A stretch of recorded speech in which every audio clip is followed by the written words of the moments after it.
Ya, Assalamualaikum warahmatullahi wabarakatuh. Baik, kita akan melanjutkan materi mengenai taksonomi Bloom di ranah kognitif, afektif, dan psikomotorik. Nah, beberapa hari yang lalu saya mendengarkan suatu podcast antara Kik Andy dengan seorang praktisi pendidikan. Beliau mempertanyakan kenapa sih sebenarnya pendidikan di Indonesia itu cenderung mengalami peningkatan, namun ya sebenarnya nggak terlalu signifikan.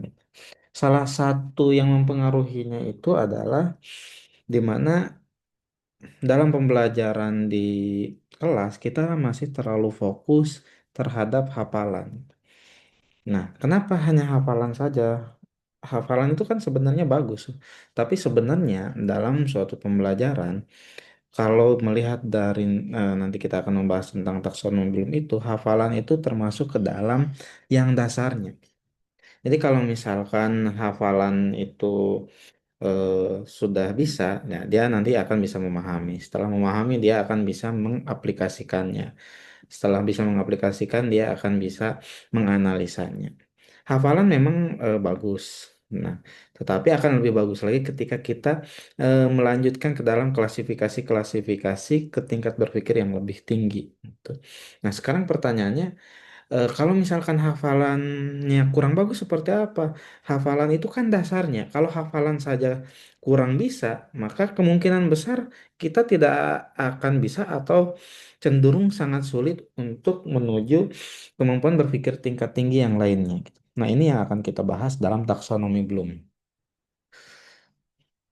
Nah, Benjamin Samuel Bloom ini merupakan penggagasnya yang lahir di Amerika Serikat dan dia merupakan tokoh dalam penyusunan taksonomi Bloom ini. Nah, taksonomi Bloom itu berasal dari bahasa Yunani yang artinya yaitu mengklasifikasi dan aturan. Yaitu tasien artinya mengklasifikasi, nomos artinya aturan. Jadi taksonomi itu berarti klasifikasi berhierarki dari suatu prinsip yang mendasari klasifikasi tersebut. Tuh. Nah, taksonomi tujuan pembelajaran untuk apa? Yaitu untuk mengelompokkan tujuan pembelajaran dalam hal kognitif, afektif, psikomotorik. Jadi tujuan pembelajarannya itu merupakan satu aspek yang perlu dipertimbangkan dalam melaksanakan pembelajaran. Nah, taksonomi Bloom ini memiliki hierarki yang paling banyak yaitu 6. Entah itu yang belum direvisi maupun yang sudah direvisi. Nah, sekarang ada pembelajaran deep learning, ada yang disebut dengan taksonomi solo. Nanti silahkan kalian coba analisa, coba kalian bandingkan apa yang membedakan antara taksonomi Bloom yang telah direvisi dengan taksonomi solo yang akan diterapkan atau diimplementasikan dalam pembelajaran di Indonesia. Nah, jadi taksonomi Bloom ini pertama kali disusun oleh Benjamin S. Bloom yang tadi pada tahun 1956. Jadi 1956 ini sudah ada hierarki tingkat berpikir nih, mulai dari C1 sampai dengan C6. Nah, kita akan masuk taksonomi Bloom dalam ranah kognitif. Berisi apa saja, yaitu perilaku-perilaku yang menekankan aspek intelektual. Seperti apa? Pengetahuan, ada pengertian, ada keterampilan berpikir, di mana indikator kognitif ini merupakan perilaku atau behavior. Jadi siswa yang diharapkan muncul setelah melakukan serangkaian kegiatan itu untuk mencapai kompetensi yang diharapkan oleh kita, yang dituju oleh kita. Nah, tapi selain di ranah kognitif, ada yang penting juga, ada ranah afektif, ada ranah psikomotorik. Makanya di dalam rapot atau di dalam rapot siswa itu ada 3 tabel. Ada tabel kognitif untuk pengetahuannya, afektif untuk sikap, dan psikomotorik. Nah, perilaku ini sejalan dengan keterampilan proses sains, matematika, tetapi karakteristiknya itu mengembangkan kemampuan berpikir siswa. Jadi kalau di dalam ranah kognitif itu fokus terhadap kemampuan berpikirnya. Nah, indikator kognitif berkaitan dengan perilaku siswa juga yang diharapkan tumbuh untuk mencapai kompetensi yang telah diterapkan. Jadi saling berkaitan nantinya. Ketika kognitifnya baik, bisa jadi memang afektifnya juga baik. Nah, selanjutnya di sini dalam taksonomi Bloom Ini yang baru ya, yang direvisi oleh Cardwell.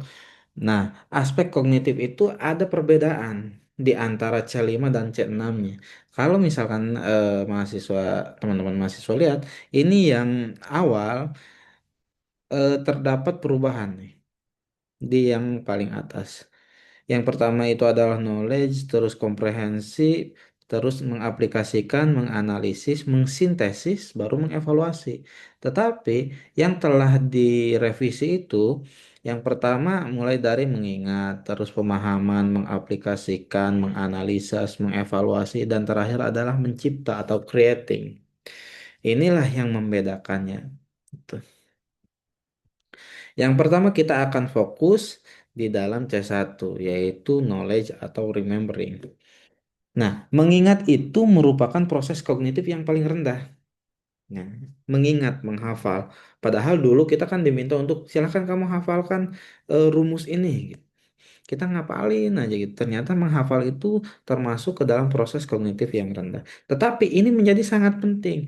Karena apa? Karena kalau misalkan menghafal saja kita sudah kesulitan, maka di C2, C3 dan seterusnya, maka akan lebih sulit lagi gitu. Untuk itu, bagian dari belajar bermakna, maka tugas yang mengingat hendak selalu dikaitkan dengan aspek pengetahuan yang lebih luas dan bukan sebagai suatu yang lepas dari terisolasi. Nah, kategori ini tuh mencakup dua proses kognitif, yaitu mengenali atau recognizing dan mengingat, remembering. Nah, beberapa kata kerja operasional yang berkaitan dengan mengingat, diantaranya misal mengetahui, terus mengutip, menjelaskan, ada menggambar, ada menyebutkan, ada membilang, mengidentifikasi, dan selanjutnya. Ini banyak. Jadi makanya kalau misalkan di dalam tujuan pembelajaran biasanya ada indikator yang hendak dicapai. Misal siswa mampu menjelaskan materi bangun ruang sisi datar, maka itu masuk ke dalam remember, masuk ke dalam taksonomi belum C1, yaitu knowledge. Yang kedua adalah comprehension atau understanding, memahami. Nah, pertanyaan dari pemahaman ini menuntut siswa agar dapat menunjukkan bahwa mereka itu telah mempunyai pengertian yang memadai untuk mengorganisasikan dan menyusun materi-materi yang telah diketahui. Jadi, siswa itu harus mampu memilih nih fakta-fakta yang cocok untuk menjawab pertanyaannya. Nah, jawaban siswa tidak sekedar mengingat, tetapi harus menunjukkan pengertiannya. Makanya terkadang saya selalu memberikan atau mempersilahkan kalian untuk menjelaskan entah itu pengertian, entah itu pemahaman secara bahasa kalian. Karena secara tidak langsung ketika kalian sudah bisa menyampaikan dengan bahasa sendiri dan ada poin-poin yang beririsan dengan apa yang ditanyakan, maka kalian sudah masuk ke dalam C2. Maka understanding dan comprehension-nya itu sudah tercapai gitu. Nah, kata kerja operasionalnya apa saja? Ya, diantaranya menafsirkan, ada meringkas, ada mengklasifikasikan, membandingkan, dan seterusnya. Jadi kalau dalam matematika, siswa mampu membandingkan volume prisma dengan volume limas. Seperti itu. Yang ketiga yaitu applying, penerapan, menerapkan, mengaplikasikan. Nah, pertanyaan penerapan ini mencakup penggunaannya dari suatu prosedur. Jadi kalau misalkan ada volume, rumus dari volume limas atau volume prisma, ketika kita meminta siswa untuk menyelesaikan suatu permasalahan, maka ketika dia menggunakan rumus tersebut dan dengan tepat dilaksanakan, maka dia dapat menerapkan eh, rumus limas dalam menjawab permasalahan yang diberikan. Namun tidak berarti bahwa kategori ini hanya sesuai dengan pengetahuan prosedural saja, tetapi mencakup dua kognitif yaitu menjalankan dan mengimplementasikan. Jadi diimplementasikanlah rumus yang tadi diterapkan, setelah itu dihitung apakah hasil akhirnya benar atau tidak.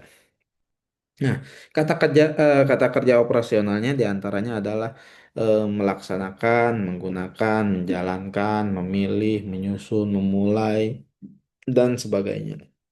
Contohnya dalam matematika berarti siswa mampu menyelesaikan permasalahan dalam kehidupan sehari-hari yang berkaitan dengan bangun ruang sisi datar.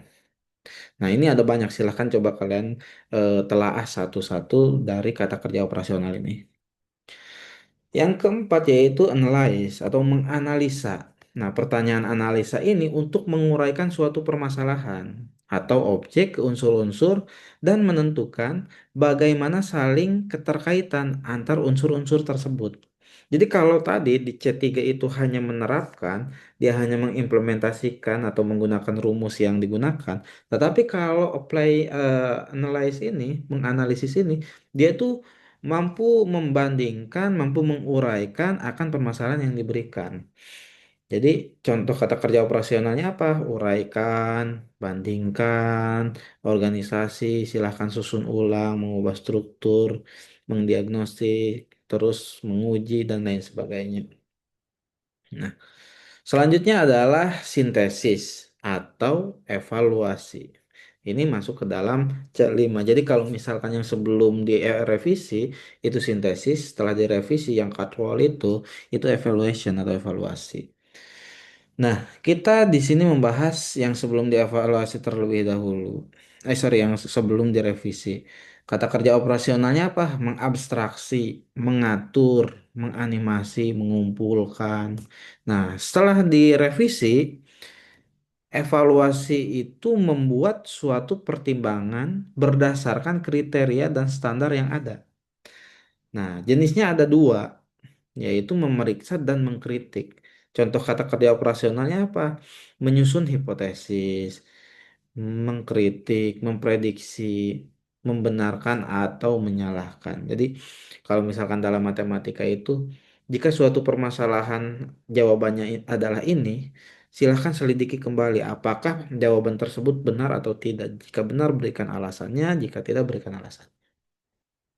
Itu adalah evaluation. Dan yang terakhir adalah creating atau mencipta. Nah, kalau yang sebelumnya yaitu evaluasi yang tadi. Kata kerjanya ya sama, menilai, mengarahkan. Tapi setelah dievaluasi ini ada mengcreate atau membuat, yaitu menggabungkan beberapa unsur menjadi suatu bentuk kesatuan. Nah, ada tiga macam proses kognitif yang tergolong dalam kategori ini, yaitu membuat, merencanakan, dan memproduksi. Tapi kalau dalam matematika ini memang cenderung agak sulit. Biasanya kita agak mentok tuh di C5.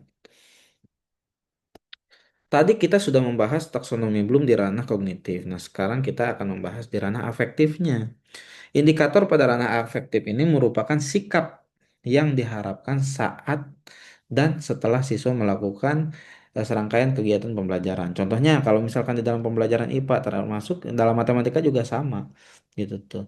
Nah, ini adalah sikap ilmiah. Contohnya apa? Menggunakan kata kerja operasional seperti berlaku jujur, peduli, tanggung jawab. Makanya ketika di dalam indikator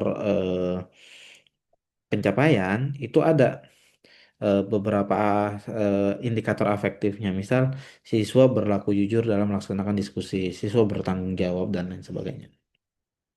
Nah, indikator afektif juga memunculkan keterampilan sosial, contohnya bertanya, memberikan ide, terus sebagai pendengar, berkomunikasi, dan lain sebagainya. Nah, beberapa hal yang berkaitan dengan ranah afektif ada 5 di sini. Ada menerima, yaitu A1. Dengan kata kerja operasionalnya ada memilih, mempertanyakan, mengikuti, memberikan. Yang kedua menanggapi, yaitu menjawab, membantu, mengajukan gitu. Terus yang ketiga menilai, yaitu meyakini, melengkapi, mengasumsikan, dan lain sebagainya. Yang keempat itu adalah mengelola. Mengelola itu apa? Seperti mengubah, menata, mengklasifikasikan, mengombinasikan, membangun. Dan yang terakhir yaitu menghayati, mengubah perilaku, berakhlak mulia, mempengaruhi, mendengarkan, mengkualifikasi, dan lainnya.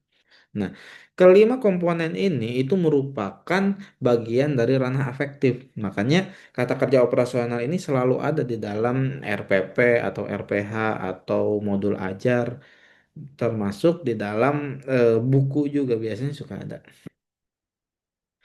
Dan yang terakhir adalah ranah kognitif, ranah psikomotorik. Ranah psikomotorik itu adalah perilaku atau behavior yang diharapkan tampak setelah siswa mengikuti pembelajaran untuk mencapai kompetensi yang telah ditetapkan. Selama proses pembelajaran matematika, IPA, dan lainnya itu diperlukan kegiatan yang berkaitan dengan percobaan. penemuan dan pembuktian konsep. Nah, ada apa saja? Yang pertama meniru. Meniru itu kata kerja operasionalnya seperti apa? Dia bisa menyesuaikan, dia bisa mengumpulkan, dia bisa mengatur, dia bisa mengubah, dia bisa membersihkan. Selanjutnya memanipulasi, yaitu bisa mengoreksi, bisa mendemonstrasikan. Yang ketiga yaitu pengalamiahan, yaitu mengalihkan, menggantikan, mencampur, mengemas, mengoperasikan. Yang keempat yaitu artikulasi, yaitu mengalihkan, mempertajam, membentuk, menggunakan, memulai, dan lain sebagainya. Nah, kalau psikomotorik ini sangat banyak kaitannya dengan aktivitas fisik. Biasanya lebih banyak di penjas, pendidikan olahraga. Tapi dalam matematika juga tidak menutup kemungkinan karena ada beberapa pendekatan pembelajaran atau model pembelajaran yang memang ada aktivitas fisiknya. Contoh misal ada project based learning yang memang itu dapat kita ukur kemampuan atau ranah psikomotorik siswa dalam membuat proyek tersebut.